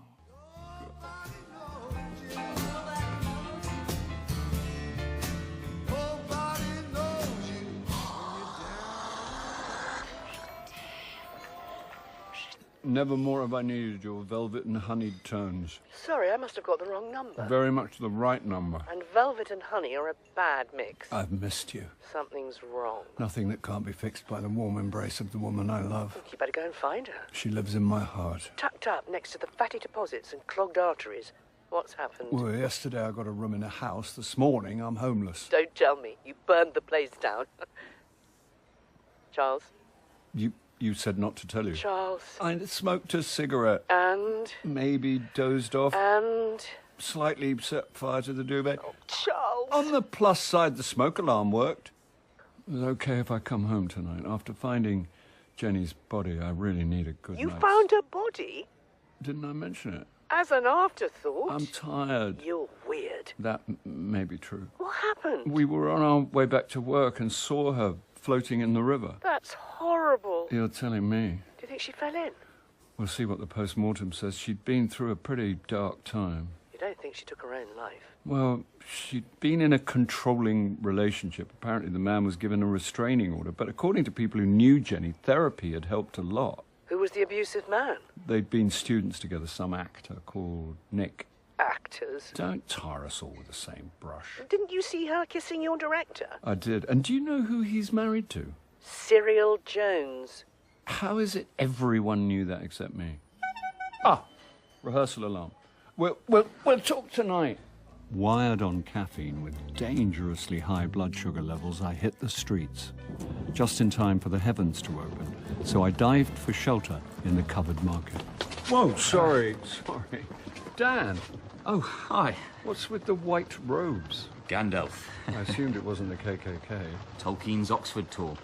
Not that I'll get many Middle-earthers in this rain. Stormy weather feels about right today. Pathetic fallacy? Something like that. Our Ophelia died last night. That's terrible. I'm so sorry for your loss. Well, I didn't know her very well, but it's devastating for the company. What happened? It looks like she drowned. Oh, I hope she wasn't wild swimming. Is that a thing in Oxford? It is with some students. I think I saw you on Magdalen Bridge the other day. A wizard's hat? Harry Potter's Oxford. What is it with Potter and Oxford? They film bits here, which is enough for the fans who think every college looks just like Hogwarts. So, what's going to happen to Hamlet? I imagine Jenny's understudy will take over. Oh. Lucky break. Well, I'm not sure that's how she'd see it. No, of course. Well, rain's eased up. Maybe I will round up a few hobbits after all. Zoe was outside staring at her phone when I arrived at the boatyard. Earbuds in. She was oblivious to my presence. Morning. Oh, do you want me to drop another phone in the river? So sorry about yesterday. No, actually, you did me a favour. I'd had it nearly a year. I keep cheese longer than that. Yeah, my parents took pity on me, and this arrived this morning. She reverentially presented it like a votive offering imbued with numinous powers. Expecting my benediction, I said, "Nice." What else was I supposed to say about a metal and glass rectangle identical to all the other metal and glass rectangles? You've got good parents. Yeah, bless. I mean, they're centrist neoliberal Blairites, but hey, it's a generation thing. Yeah, my generation. Oh, no, I didn't mean... I mean, it must have been amazing growing up, when you... back in the... I let her dangle. I can honestly say I hope I never have to go through another day like yesterday. Was she talking about Jenny or her phone? Tom Ash must be distraught. About their relationship? Well, and the show. Jenny's going to be a tough act to follow. Dan's phrase, lucky break, came back to me. Well, you're her understudy. Surely the part will go to you. Oh, don't, please. Why? She created so much for the role. I'll just be the sub off the bench. She looked sincere, and I felt guilty for suspecting her. Do you think the relationship was going anywhere? He's married to Cyril Jones. Did she mean talented Cyril, beautiful Cyril, rich Cyril, or all three? Tom Ash is unfaithful, but they've been together since they were students. They're a unit. I'm not dissing Jenny, but why would he jeopardise all that? Tom Ash wants to see me. Wish me luck. I wondered if Zoe knew that Tom Ash's wife was also bankrolling Kick Fever. Hello again. With window pane sunglasses resting on the peak of a gold brocaded baseball cap, Cyril wore the standard issue disguise of celebrities begging to be ignored. How's the book junket? I've got the morning off. Terrible about yesterday. That's really why I'm here. To give Tom moral support. She was a picture of wifely concern. But I couldn't help wondering if she was really there to keep an eye on her investment. And while I wondered, Tomasz stood up. Morning, everyone. This is one of those moments in life where words fail to convey our shock and sadness. Tomasz had built a career battling the tyranny of verbal language and text. Mere words can't express what we all felt about Jenny. Kick Fever was all about physicality, and for one horrible moment I thought the inventor of the connectivity duet was going to express his grief through the language of dance. Jenny passed through our lives like a shooting star, briefly, beautifully, burning brightly. So far, words seemed to be doing the job. She had already achieved so much and had an incredible future ahead of her. It would have seemed pedantic and churlish to point out the tautology. But Kick Fever is a living organism. Yes. We're all part of a single body. Remove one of those parts, it's like losing a limb. Everyone was visibly moved. Everyone, that is, but his perfectly composed wife, who managed to retain her sang-froid. As a mark of respect, we won't work today. Zoe and I have had a chat, and when we reconvene, she will take over as Ophelia. Zoe modestly took the supportive applause, while Cyril turned her fixed rictus from Tomasz to the former understudy. Then again, she'd had so much filler it was hard to tell when she wasn't smiling. So that's it for today. When we come back, I know we'll all double down to honor Jenny's memory. The blues is my business, and business is good. What's that? Etta James. Not the music, the smell. Oxford's finest cheesy chips with chilli sauce and onion rings. Last night's? From a van near the station. Reheated van food for breakfast? Of course it's reheated. I'm not an animal. Do you want some? You must be joking. You don't know what you're missing. Listeria and incipient heart disease. I'm burning off the fat with all this running about. You need to run 3 ultra-marathons a week to burn that off. I cannot tell you how much I'm looking forward to this weekend. As soon as I get back here tonight, I'm going to crash out, so don't expect to see me till early Monday morning. Actually, I won't be here. I'm spending the weekend with my friend Cassie. Cassie? I told you about her, the academic. Yeah, remind me. Classic stone, lives in Oxford. Got it. Do you just switch off, or do I speak at a frequency beyond your hearing? You told me about her on the phone while I was in a train lavatory, so not the most conducive place to receive information, but I do remember you saying you'd ask if she took in lodgers. Now he remembers. And? And what? Does she? No, Pity. not normally. Stop teasing. Lucky for you, Cassie's a theatrephile. I can accommodate her predilection. She said you can have her spare room for the duration of the run. Yes. I'm driving up tonight, and Cassie's invited you to join us for dinner, then you can move straight in. Fantastic. If you're driving, could you bring some of my stuff? Not if it entails braving your underwear drawer. My underwear drawer is impeccable. I Marie Kondo'd it. Even before they were officially vintage, your boxer shorts never sparked joy. I'll tip a drawer into a case and put it in your boot. Thanks for this, Francis. Thank Cassie. I will. Well, you can do it by not setting fire to her bedding. Stoked up on the previous night's van food, I arrived back in Oxford with shocking indigestion, but in time to stock up on antacids, which I washed down with... 1 double macchiato. As I necked my coffee, the blunt headline of a discarded Oxford Mail caught my eye. Drowned actress pregnant. The young woman found in the Thames was in the early stages of pregnancy, according to a coroner's report. My riverside walk to work gave me a chance to think. According to Zoe, Jenny and Tomasz had been seeing each other for quite some time, so he could be the baby's father. If Jenny had told him, I wondered how Tomasz reacted to the news. I take it you've heard about Jenny? No thanks to you. I've been a bit busy, Morris. Too busy to call me? You're my agent, not my mother. You couldn't spare a minute to pick the phone up? You are my mother. Everyone here's devastated. Pixie's beside herself. No agent expects to lose a client. I'd have thought you'd have been used to it by now. I won't rise to your impugning jibes. Spoil sport. Pixie wasn't just Jenny's agent. She was like a sister to her. And I'm the paterfamilias. We're more than an agency. We're a family. Where do I fit into this dysfunctional family? You're the dodgy cousin nobody talks about, who wears a tinfoil hat, eats roadkill and lives off-grid in a shack in the woods. Come round, I'll do my stoked tartare. I think I'll pass. I guarantee it. Please. Why did you phone me, Morris? I did? Nurse, Morris has forgotten his medication again. Oh, I did phone you. Today's your lucky day, young Carlos. They've cancelled Hamlet and I'm going to get paid the full fee for no more work. Better than that. I can't stand the tension, Morris. Spit it out. An actor's fallen ill and they need a replacement at short notice. Who does? Endeavour? No freaking way! I sent over your show reel and the gig's yours if you want it. Want it? It's a small part. Doesn't matter. About 2 pages. Don't care. But you do get to wear a single-breasted sports jacket, flannel trousers, and a good pair of brogues. I'm in. There's just one problem. Here we go. And not insurmountable for a man of your charms, but they're shooting on Monday, so Tomash needs to release you for the day. Obviously, I'm happy to put in a call, but it might be better coming from you, face to face. If I explain the situation, I'm sure he'll work round me. As soon as you know, give me a call. Will do. Now go forth and schmooze. As there was never a right moment for a word with our director, I waited till lunchtime.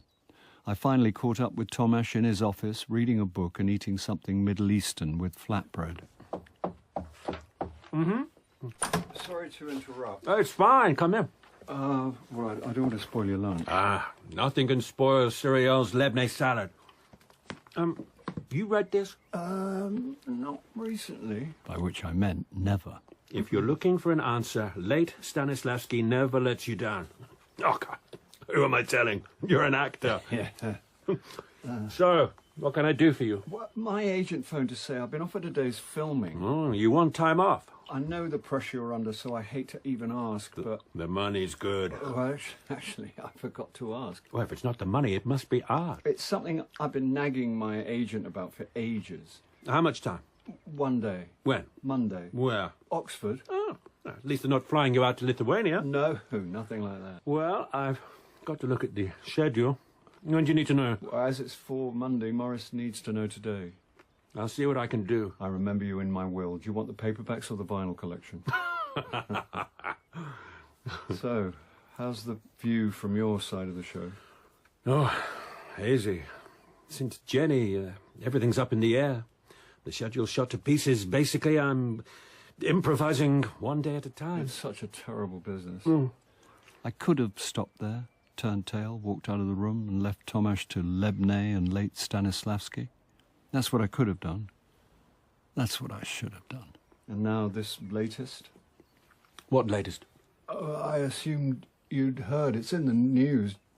Jenny was pregnant. Tomash was either a good actor or his response was genuine and sincere. Then again, if you can fake sincerity, you can fake anything. Poor girl. As if drowning wasn't bad enough. It's just terrible. Particularly for you. Me? Well, you'd worked with her a lot. Well, I mean, I wouldn't say a lot. We'd done a few things together. Right. So I don't suppose you know who the father is? Jenny's father? The father of the baby. Why would I know? Only because, well, you spent time together. Working? Sure, but as you were close. I didn't say we were close? Professionally. I thought she might have said something. Am I being interrogated? No. I feel like I'm being questioned. Why would I question you? I don't know, Inspector Paris. You tell me. I know I'm not a cop. I'm just a nosy actor? Not the adjective I'd have chosen, but... Why don't you just come out and say it? What? He got up, crossed the room, then invaded my personal space. You know what? He was so close, I could smell spices on his breath. Why don't you just ask me if I was the father of Jenny's baby? Chili, cumin, coriander, harissa. Come on, Charles, that's what you've been ineptly fumbling towards. I'd have preferred competently fumbling. I am married to a brilliant, talented, wonderful woman. She was also a woman I'd overheard berating him for his serial infidelities. Why would I jeopardize my marriage for a fling? You wouldn't be the first. In case you've been living on Mars, that sort of workplace behavior is no longer acceptable. We both know that doesn't stop it happening, and a brilliant, talented, wonderful wife might turn a blind eye to a flirtatious husband, but she'd have to be pretty angelic to tolerate him getting another woman pregnant. You've got it all worked out, haven't you? I wouldn't say all. Do you really think I'd kill someone to make a problem go away? What kind of monster do you think I am? The day Jenny disappeared, the day we filmed by the river, I saw you both. We were working! What I saw in the woods didn't look like work. Well done, Charles. You caught me out. Mea culpa. I'm a bad man and a bad husband, but I am not a murderer, and you are not a detective. If you were, you'd know that the police say Jenny died between 5 and 7 p.m. I was here rehearsing with you till nearly 7 and spent the rest of the night with my wife. Now, if you don't mind, I'd like to finish my lunch. Sure. About Monday? What do you mean, no? No one's more upset than me. Have you any idea how hard I pushed to get you this gig? I thought you just sent them my show reel. After months of chivying them, that was the easy bit. Don't give me a hard time, Don't Morris. give you a hard time. You've badgered me about Endeavour for a year, and despite your low opinion of my agenting skills, I've pestered to get you seen. And just when the plan finally comes together, I've got to go back to them and say you can't do it. Do you think I want you to? You had one job. All you had to do was schmooze. Even you can be charming when the wind's in the right direction. Well, it clearly wasn't today. You must have crossed Tomash. Rubbish. Never, kidder. I can smell when you're shooting me a line. Well, let's talk next Don't week. you dare hang up. I'm on my way to dinner at someone's house. What did you do, Charles? Nothing. What did you do? The conversation didn't get off to a good start. What did you do? I may have inadvertently accused him of murder. Morris. Morris? On my way to meet Frances, I noticed that Cyril was doing an 8 o'clock talk about her life and her latest cookbook, Mouth, at the Oxford Union. A prole like me wouldn't be allowed in. And anyway, I was having dinner at Cassie's charming Victorian house in North Oxford. Charles, I'm Cassie. Oh, get down, get down. Oh, sorry. Argos likes you. As in the catalogue? As in Odyssey 17. Whoa, I didn't know there was 17 Odysseys. Book 17. Odysseus's dog. Oh, Argos. That's it. Come through. Francis is here and dinner's ready. Right. We're eating in the kitchen. So this very earnest interviewer asks Bob, what do you look for in a script? And Bob looked him in the eye and said, days off. Did he really drink as much as they say? Oh, I could tell you a tale or two. Or 3 or 4. Cassie, tell Charles about your TV idea. What's this? I suppose you'd call it a pitch for a documentary series exploring murders in ancient mythology. Crime and Classics. That's got BBC 4 stamped all over it. Trouble is, I don't have any contacts. Anyway, Francis said I should ask you. You must know people, Charles. Well, I'm sure I can come up with a few names. That'd be great. What's next for you, Francis? You should write a book about your grand tour. I'm starting to go off the idea. 100 quid, please. What's this? Oh, stupid. I bet Charles £100 he'd bail out of Hamlet before opening night. And I bet her she'd jump on the first plane home the minute she sees a snake. The thing is, I still haven't decided where I want to go. Well, you can't let him win. Oh, I won't. Francis tells me that one of your actors died. Ophelia. Too much of water hast thou, Ophelia. And I've had too much wine. That was flippant. Well, I'd had the same thought. Life copying art. If Jenny's death wasn't bad enough, it sounds like she was also pregnant. Maybe a change of subject. Hey, you could ask Morris to look at Cassie's pitch. If he ever talks to me again. Charles is in a long-term, passive-aggressive bromance with his agent. We've fallen out of love. Oh, what's he done this time? He got me a part in Endeavour. At But last! when I asked Tomash for a day off, I kind of suggested he had something to do with Jenny's death. Why would you do that? Do you suspect foul play? He does this. Too many crosswords, too much crime fiction. There's no such thing. You too? My guilty pleasure. Don't tell him that. He'll drag us both in. Oh, I'm already in. So, Charles, suspects? At first, I thought the understudy might have been after Jenny's role. Blind, toxic ambition, powerful motive. Come on, Cassie. Jealousy may be poisonous, but even Charles wouldn't kill for a part. Which brought me back to Tomash, who'd been having a long-term affair with Jenny. Could be the baby's father. He's also married to Cyril Jones off the telly. Unhappily married if he's been dining at a different table. Dining at a different table? He might not be unhappy. Some men are just... promiscuous, weak-willed, stupid. I'm staying out of this. I was going to say that some men never know when they're onto a good thing. No comment. Anyway, the police reckon Jenny died between 5 and 7, and Tomash was rehearsing with us all that time. What if the wife found out about the baby? TV cook kills actress in jealous rage. Apparently, after rehearsals, Tomash was with her for the rest of the evening. Right, who wants coffee? Always. Where did you see Cassie's coffee machine? I'm not fussy about a lot, but I can't stand bad Coffee? Charles? What's the time? 9:38. How long will it take to get to the Oxford Union from here? 20-minute stroll, 15 if you're in a hurry. I am. Fabulous dinner, Cassie, but if you'll forgive me... Charles! Well. Charles, were you at my talk? They wouldn't admit a ruffian like me. No, I've been out for dinner and I thought I'd grab a nightcap. Well, can I buy you one? Oh, actually, yeah. Why not? I could do with an unwinder. Here's to the success of Mouth. Cheers to that. Nice for Tomash having you around. I was jealous of that salad he was eating at lunchtime. I can give you the recipe if you like. Very much. He seemed a bit stressed. Goes with the job. But also losing a member of the cast. I know. He's put everything into kick fever. It's like a third member of the family. Tomash's baby. It was our baby. We started the company when we were young and broke and didn't know any better. Where did you meet? We were students together. 6 of us sharing a grotty house. They'd have all died of scurvy if I hadn't introduced them to fresh food. Cyril Jones, life-saving cook. Then kick fever took off, and funny how we don't recognise real happiness till years later. Life is what happens to you when you're busy making other plans. Did you just think of that? It's John Lennon. Things change. People change. True. Lots of actors don't stay the course. My career just took a different direction. A very successful direction. I've been lucky. You're talented. Oh, I still get that yearning when I see you guys rehearsing.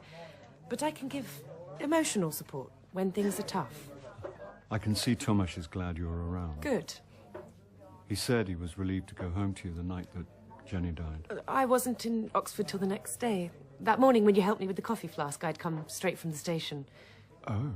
And that's what I'd remembered at Cassie's house. Tom probably got into a muddle. It's been a stressful time. Well, even more so now we know Jenny was pregnant. Oh, he hadn't told you.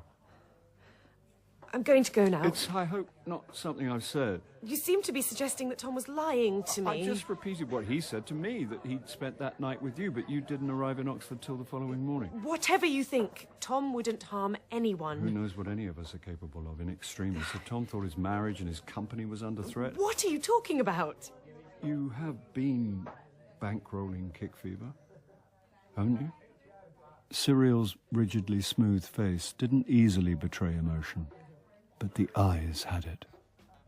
And they teared up in the realization that she may have sacrificed her career for a man who'd murdered to save his.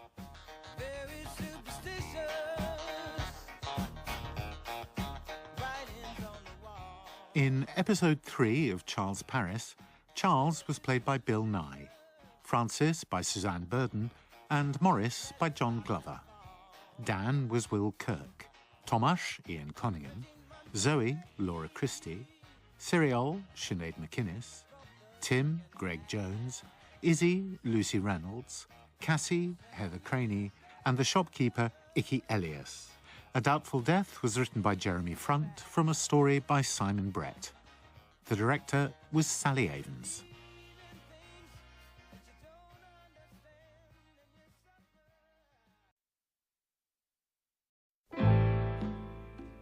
A Charles Paris mystery, A Doubtful Death, written by Jeremy Front from a story by Simon Brett.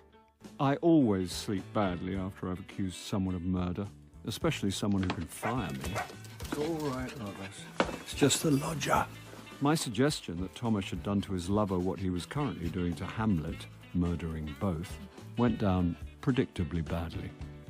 Frances and I were both staying with her friend Cassie, a classics don. Frances was there for the weekend, while I was staying for the duration of Hamlet. Named after Odysseus's mutt rather than the store, the cockapoo was charming if needy and attention-seeking, something else we had in common. Do you want a doggy comfort break? There you go. Shuffling across the open-plan kitchen to the open-plan sitting room, I dropped onto a sofa artfully designed to look older and shabbier than it was. Then my gaze was drawn to a library of lovingly catalogued vinyl. And wondering what dress to wear now, Also ich weiß, so viel Prayer ist deine for Freundin. you. Aber das wird immer noch dieses Jahr Mitte. But Cassie's still asleep. I'll turn it down. Just turn you down. There are people out there who'd pay good money to hear me sing. There are always people who pay good money for bad things. I don't have to stay here to be insulted, as no one's ever said outside of a soap. Why did you rush out last night? I had a coffee epiphany. You should see a urologist. It was very rude leaving dinner like that. Cassie's doing you a huge favour letting you stay. And in return, I'll talk to Morris about her TV proposal. But when Cassie offered coffee, I remembered the first time I met Cyril and helped her with a coffee flask. I'm none the wiser. Look, the police reckon Jenny drowned between 5 and 7. Okay. Tomasz was rehearsing with us at that time, and he told me he'd spent the rest of the evening with Cyril. Right. Well, that first time I met Cyril was the morning after Jenny's death, and she told me she'd just arrived in Oxford. In fact, she'd come straight from the station. So? Tomasz couldn't have been with her the night before. There you go. Someone's lying. Must be. But if you knew that, why did you need to speak to Cyril last night? To confirm that I'd remembered correctly. Had you? I had. And did you say you thought her husband might have killed Jenny? I did. How did that play? Badly. Can't think why.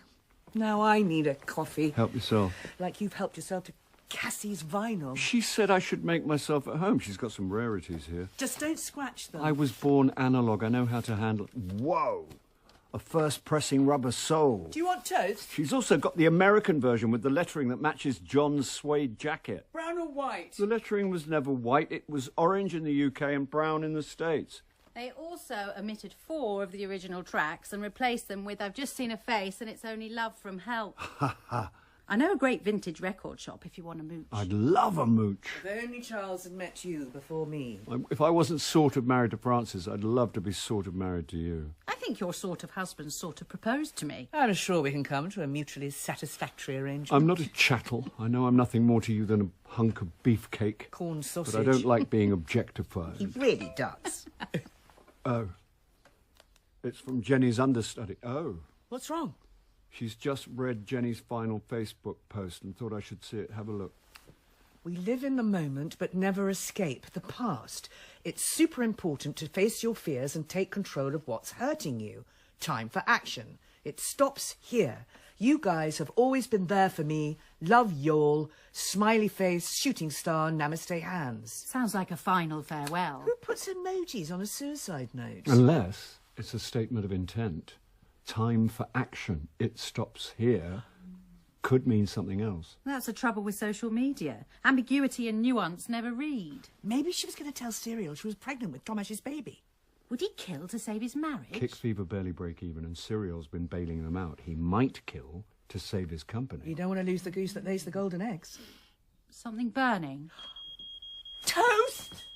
I arranged to meet Frances and Cassie for a lunchtime drink, then phoned the Kick Fever office, who told me Tomasz was in an editing suite, piecing together footage we'd shot by the river the day Jenny disappeared. Why you phoning me at the weekend? I just called to say I love you. Note to self, change mobile number. Have I interrupted pleasure or a medical emergency? I'm running across Hampstead Heath. I always said you'd get caught one day. It's for charity. What charity? I don't know, children, donkeys. I know it's a worthy cause. And a large celebrity presence. There's always a good turnout for these things. And you always go the extra mile if there's a deal at the end of it. Dan! Who's Dan? That's a guy I've got to know, does theme tours of Oxford. He didn't hear me. Well, everyone here did. Elder Wanderloft, the harassed-looking Dumbledore, shepherded a flock of Hogwarts uniforms past the Sheldonian, all viewing the sights through their phones. You still haven't said why you phoned, and you better not be hustling me at a weekend. After the endeavour, Farrago, you're still in bad odour. You're the one sweating, and I'm hustling for a friend. You've got friends? She's an academic with a smart idea for a TV doc. All academics want to be on telly. This one's brilliant. The academic or the idea? Both. What's the shtick? Shtick? The USP, the gimmick. She's an Oxford classicist with expertise in... Yeah, what does she look like? Catch up, Morris. This is the 21st century. It's not me. It's the industry. I'm not saying she has to look like a model. Does she look like a model? Forget I asked. Although it would help. Morris! Well, it's an overcrowded market. She needs a standout image.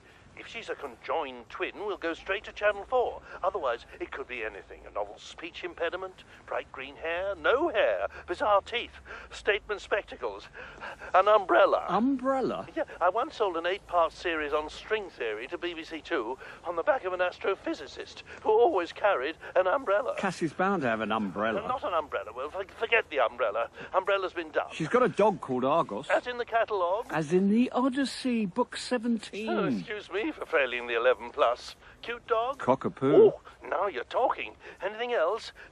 Anxiety issues are very on trend. Oh, maybe a phobia, which means she can't function without the cockapoo. My dog made me whole again. Commissioners love a tragic backstory with animals and hope. Even if it's not true. Who knows what's true anymore? If she tweets and mentions it in interviews, it's true. Tell her to send me a one-page pitch. One? Who reads two? And a photo of the dog. I texted Cassie, passed on Morris's advice, then, good deed done, I headed over to the edit. I didn't expect to see you today. To what do I owe the pleasure? Tomash paused the playback. Freeze-frame black and white footage of the Hamlet cast on the riverbank. In the foreground was Jenny, moments before the panic attack from which she never returned. It was eerie to see her face again, eyes staring up at a distant point. What do you want, Charles? Want? Right, yeah. Have you spoken to Cyril today? Well, we woke up in the same bed. Did she say anything about me? Should she have done? We had a drink together last night after her talk. We were discussing the night Jenny died. I don't believe this. You told me you spent the whole evening together, but Cyril said she didn't arrive in Oxford till the following morning. She also said you'd never harm anyone. But she's my wife, so she would say that, wouldn't she? Well... Whereas we're barely acquainted, but you obviously know me much better than the woman I've lived with for all these years. It doesn't alter the fact that the police say Jenny died between 5 and 7, and you were rehearsing with us till at least then, making the entire Hamlet company your alibi. Then why are you still pestering me? I'm just wondering why you said you'd spent the night with Cyril when she wasn't in Oxford. You've been watching too many police procedurals, and I don't mean to be rude, but this editing suite is costing me a fortune. Strictly speaking, isn't it costing Cyril a fortune? Oh, you have been doing your homework. You knew Jenny was pregnant, didn't you? I think she was more committed to the relationship than you were, so when she threatened to tell Cyril, it would have spelt the end of your marriage and kick fever. For someone who does a lot of thinking, you couldn't be further from the truth. Okay, how about I go and tell the police what I know and see what Don't. they think? You were rehearsing with us. You've got an alibi. But Cyril hasn't. I'd been so hung up on Tomash's motive, Cyril's hadn't occurred to me. Look, you know Jenny and I were... I liked her a lot, but the fact is, it was just... It wasn't going anywhere, and Jenny knew that. Well, I thought she did. Now, this may sound contradictory, but whatever else, I've always been devoted to Cyril. We vowed that no one would come between us. We don't have children, and so if Jenny had told her she was pregnant... You didn't know how she'd react, so you lied to give her an alibi. Looking back now, I don't know what I was thinking. It's ridiculous. Is it? I happened to overhear her laying into you about your infidelities.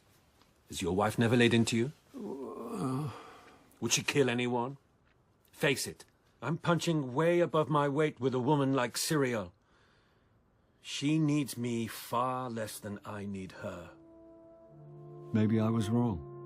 Maybe I should have accepted Jenny's Facebook post as a final farewell to the world. I left him, looking at the reanimated Jenny, her lost, frightened eyes staring into the distance. Over here, Charles. This place is a rabbit warren. Tourists love it because it looks like something out of Narnia. In fact, C.S. Lewis and Tolkien used to drink here. I'd love to have been a fly on the wall. 2 tweedy men sipping pints and swapping notes on fairies, elves and talking beavers. I take it you're not a fan of mythic fantasy. I'm wizard intolerant. Thanks for talking to Morris. I've already emailed everything to him. No point letting the grass grow. Television's slow enough. Yeah, he warned me. You've spoken to him? He's barely been off the phone. He's quite a character. Isn't he just? How'd it go with Tomasz? I'm starting to wonder if I should stick to acting. Or even start. Oi. Talking of actors, I've got something for you. I saw a photo of Jenny in the Oxford Mail, and I suddenly remembered seeing her in a very good student production of Antigone. Anyway, I kept the programme. Here. Very professional. Our student programmes were A4 photocopies folded in half. And this is Oxford. And the 21st century. There she is. Jenny as Antigone. I've got to admit, I don't know my Aristotle from my Euripides. Antigone's by Sophocles. See what I mean? She was the daughter of Oedipus, who fell foul of her uncle Creon and came a cropper. Succinct, but pretty much how I'd sum it up in a tutorial. From the slick production shots, it had clearly been a lavish modern dress production. The last photo was a full cast lineup. Bright, young, optimistic faces, all smiling at the camera. All, that is, except one. Who's the one in the combat fatigues? Front row. He played Hymen. Antigone's lover. That's it. But can you remember what happened to him? Comes to a sticky end. Stabs himself when he finds Antigone's hung herself. This Hymen's the only one not looking at the camera. So he is. Yeah, I spotted that. We're good at this. What about me? Is the world ready for a classics double act? The photo was taken 10 years earlier, and despite being drenched with Kensington gore, the young actor's face was familiar. What a waste. How do you mean? They were all pretty good, but Jenny really stood out. I looked at the key, front row, left to right. Nick Sheridan. Oh, sorry. Hi, Morris. Oh. I bet you say that to all the academics. Stop scowling, Charles. I'm not scowling. You look like a gargoyle. Yes, I'm interested. Yes. No, I'm happy for you to follow up. Actually, I'm with your client right now. Charles. Paris. Oh, for God's sake. Blood pressure, Charles. OK, I'll wait to hear from you. Here he is. It's Morris for you. Sounds breathless. It's a bit noisy. I'll take him outside to the garden of ash. Are you still running? It's called multitasking. You should try it. I multitask. Simultaneous drinking and smoking doesn't count. Cassie's a charming woman. I see you're giving her the 5-star treatment. New customers always get the special offers as an incentive. Maybe I should shop around and change supplier. Well, you won't find a better deal, but if you're unhappy with your service, feel free to contact our complaints department at www.kissmyarse.com. I think I'll pass. Have you heard of an actor called Nick Sheridan? Doesn't ring any bells. Ask Pixie. It's the weekend. You're available for Cassie. I'm sure Pixie's available for you. What's the name again? Sheridan. Nick Sheridan. Ask Pixie if Jenny told her the name of the ex-boyfriend. Carter and if... Sedgwick Price. What?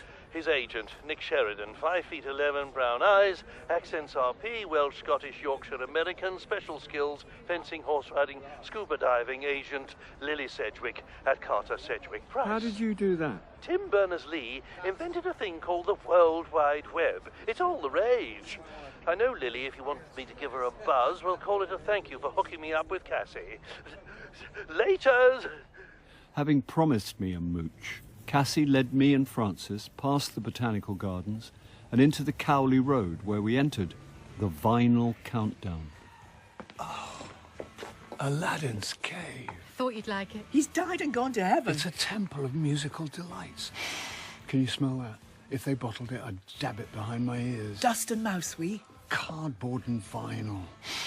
The odour of sanctity. Why don't you ask them if they've got a job here with a flat above the shop? You think that's a joke? She thinks that's a joke. I could happily spend the rest of my days in here. Well done, Cassie. We aim to please. John Lee, BB, Professor Longhair, Muddy, Buddy. Look at this. I'm left, you're right, she's gone. Elvis, 1955. His third on the Sun label. Fourth. I love this woman. I don't know which one of you is the bigger nerd. I'll take that as a compliment. I don't think it was. This was the King's first single to get onto the national charts, but that's not the only thing that's interesting about it. What could be more interesting? Who knows what's on the B-side? Don't you love it when men ask you geek trivia? Academia's full of them. Anyone? No idea. Go on. Not a clue. You'll kick yourself. I don't know. Okay, I'll tell you. The B-side is a track called Baby Let's Play House, and what's interesting about that I'll be the judge of that. What's interesting is that it was written and recorded the previous year by Arthur Gunter, but what's even more interesting... I can't take this much excitement. Ignoring my facetious friend. What's more interesting is that 10 years after the Elvis version, Lennon and McCartney recorded Run For Your Life. Not my favourite track. Misogynistic lyrics. Granted, but the lyrics in question were lifted directly from Baby Let's Play House. I'd rather see you dead, little girl, than to be with another man. Don't you think that's interesting? Still misogynistic. But in terms of the etymology of pop music lyrics, don't you think it's fascinating to see the influences, the lineage? I could really go a slice of cake. Cake first. Then we'll take Argos for a walk. While they went for cake, I spent too much time and money, then staggered out with a recycled brown paper sack of joys. Who won? It was a charity round, not a marathon. The poor little donkeys are the winners. Now, let's get to the point, because I'm roasting in here. In where? I'm in the VIP marquee, wrapped in foil like a Christmas turkey. Maurice en papillote. Oh, I need to rehydrate. Don't hang up. Another glass of the Widow and a salmon blini. While Morris took on fluid and carbs, I perched on a wall trying to keep my precious haul of records away from an endless flow of tourists and pavement cyclists. That's better. Are you still there? I'm here. Any news from Pixie about Jenny's ex-boyfriend? No, but I did bump into Nick Sheridan's ex-agent in the first aid tent having her hamstring massaged by someone from Fleabag. So I took her mind off the pain by asking about her former client. And?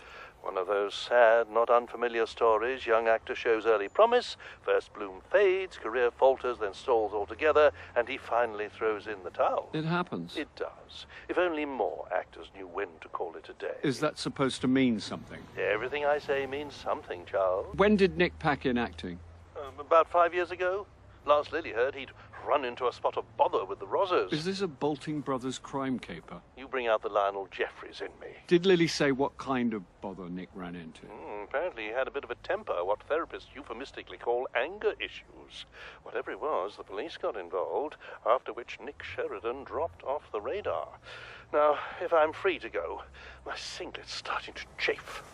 I jumped down from the wall and narrowly escaped death by Eddie Merckx in an academic gown. Try slowing down! Is this yours? In Hufflepuff shorts and baseball cap, a young tourist handed me Arthur Gunter's Baby Let's Play House. And that's when I had epiphany number 2. I'd rather see you dead, little girl, than to be with another man. Come on, Francis, pick up.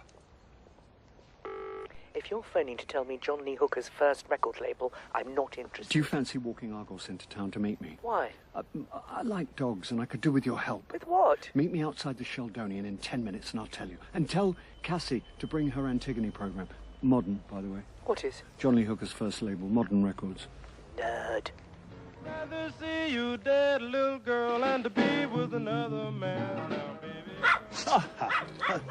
Hello, Argos. Okay, what's with the cloak and dagger intrigue? I thought you two might fancy a Harry Potter tour. Thanks, but I'm not 10. And I've got the dog with me. There's a Potter theme shop over there. You could go in costume. 2 grown women dressed as wizards? Tourists do it. You'll blend in. What's this about? Did you bring the Antigone program? Yeah. Here. According to the photo key, the guy in camouflage was a student actor called Nick Sheridan. I recognised the face, but not the name, so I put Morris on the case. Is that an agent's job? He's got to do something for his 10%. Turns out Nick Sheridan gave up acting, ran into trouble with the police, and then dropped off the map. But I recognised him as a tour guide called Dan. You think he changed his name? Just look at the photo. Everyone's staring straight at the camera. Except Nick Sheridan. A.K.A. Dan. Follow his gaze and tell me what he's looking at. Jenny! Now, I've chatted to him, so he knows me. But if you two went on his tour... They won't let Argos in some of the venues, so I'd have to wait outside. But if you're worried about being recognised, why don't you two go in costume? Now we've emerged from the dark crypt into the light. And if you look across the quad, you'll recognise the oak as the very tree where Mad-Eye Moody turns Draco Malfoy into a ferret. I suppose you've seen all the films. I was the teacher. I had to know what the kids were into. Now, I don't do this for everyone, but as you've been such a special group, before we finish, I'm going to take you up high for the best view of the city. Come on, follow me! I bet he does this every time. If you can fake sincerity, you can fake any... Ow, what's wrong? My polyester costume's generating so much static, my nylon beard's arcing. I thought I saw sparks in the undercroft. Much more of this and I'll be selling electricity back to the national grid. You're not the only one who crackles when he walks. At least you look hot as Bellatrix Lestrange. I don't look hot, I am hot. And if you don't cool down, there'll be a lot of traumatised kids when Hagrid spontaneously combusts. The view from the top of the tower was breathtaking, if vertiginous. But I kept away from the parapet, and after several thousand selfies, the tour came to a natural end. Assorted Potterheads, if you've enjoyed the tour, please feel free to show your appreciation by leaving a spell in the sorting hat I've left at the bottom of the stairs. Mind your head on the way down. Thank you. We hung back as Dan ushered everyone through the low door. We're the last two. I know. Now what? Improvise. Ah, the two best costumes of the day. Apart from yours. Mine goes with the job, but yours... We're into cosplay. What? Right. Not in a weird way. No. I mean, it's not a sex thing. Right. No, right. Not that we're judgmental. Just mind your head when you go down. Sorry? Stairs. Stairs. Downstairs. Yes. Right. Thanks. See you at the bottom, Ami. Chummy? Privately educated. Well, looks like it's just you and me, Hagrid. Or should I say, Charles.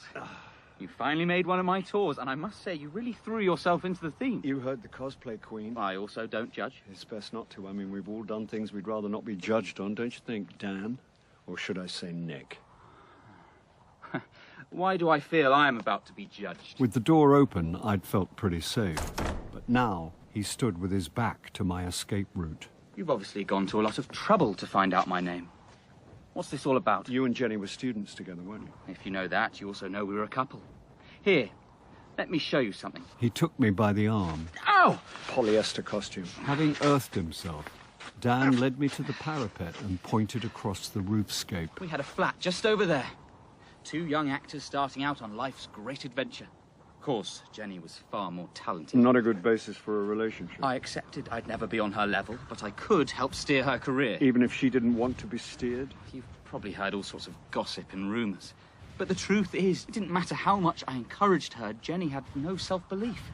It was frustrating, infuriating. If she'd just listened to me, This may come as a shock, but we men don't always know best. Ah, okay. I didn't have you down as a beta male. Is that an insult? When did it become bad to be the good guy? Oh, but no, Jenny knew best, and the more I tried to help her, the more she pushed me away. Women don't usually report their partners to the police for being too helpful. Fine.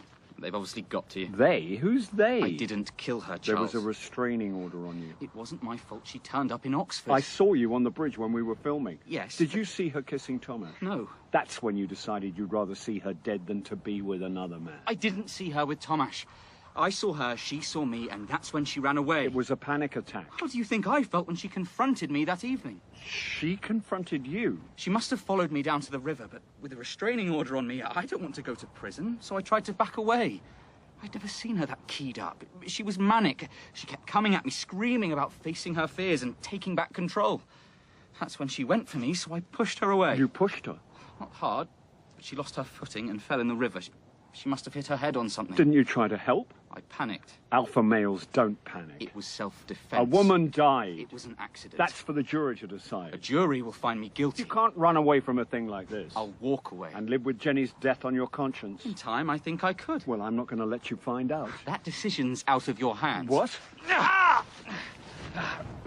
This is not personal, Charles. It looks pretty personal from where I'm leaning. I've enjoyed our little chat. You're insane! No one else knows what happened. They will when I post this online. Give me that phone! Leave her alone! Do as he says. A cockapoo? Seriously? Sick him, Arga. Oh! No! Get him off me! Dan was right. After a jab, stitches, and a course of antibiotics, a jury did find him guilty. The soldiers' music and the rights of war. Kick Fever's physical, detextualized reimagining of Hamlet opened to Marmite reviews.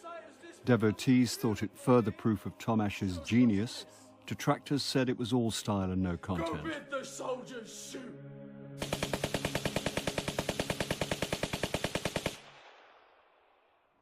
Well, I never thought I'd see you reciting blank verse from a pair of running stilts. The three Hamlets. The puppet was the most lifelike. Most importantly, I didn't bail before opening night, so I win the bet. That'll be £100. Only if I bail on my gap year, and I'm going. Seriously?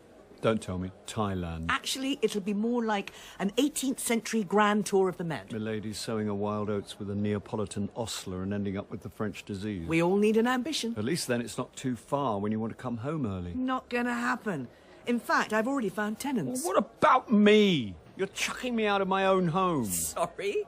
You're chucking me out of your own home. I did warn you. It's all been a bit of a whirlwind, but if you'll calm down, I've found you somewhere. Where? Here. Oxford? Cassie's series has been picked up, greenlit and fast-tracked. Morris has never fast-tracked me into anything. Right person, right project, right place, right time. I've never been more than one of those. Cassie wants a living companion for Argos. I'm an actor, not a dog walker. Anyway, the dog's her shtick. Change of shtick.